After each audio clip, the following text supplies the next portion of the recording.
आज चाहिँ म स्पेसली रसम रेसिपी लिएर आएकी छु हजुरहरूको लागि। साथीहरू, आज चाहिँ म बनाउन गइराखेकी छु स्पेशल रसम रेसिपीको लागि मैले पानी राखेँ, त्यसमा 2वटा टमाटर, अलिकता इमली राखेर मैले चाहिँ बोइल गर्न राखेँ यसलाई।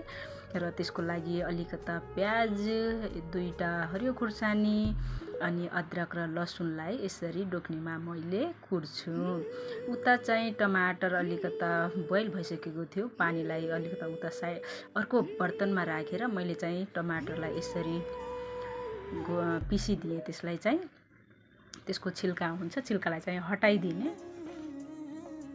यसरी हटाइसकेपछि मैले चाहिँ जुन छिल्का निस्किन्छ टमाटरको त्यसलाई चाहिँ फ्याँकिदिन्छु, किनकि यो छिल्का रहन्छ। ठुल्ठुलो काटेर राखेकी थिएँ मैले टमाटरलाई, त्यसले सारा निकालेर चाहिँ साइडमा राखिदिएँ मैले। उता चाहिँ एउटा बर्तन राख्छु अब मैले गरम गर्न ग्यासमा, र उसमा अलिकता तेल राखिदिएँ।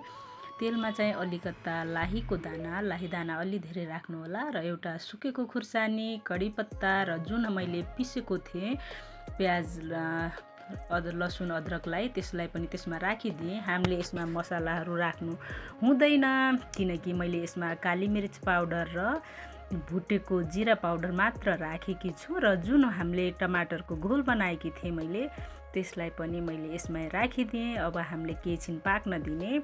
बोइल भइसकेपछि अलिकता स्वाद अनुसार नुनलाई राखेर हरियो धनियाँ चाहिँ लास्टमा राखिदिने। हस् त ल हो, अब चाहिँ हाम्रो एकदमै राम्रोसँग पाकिसकेको छ है साथीहरू। ल त ल।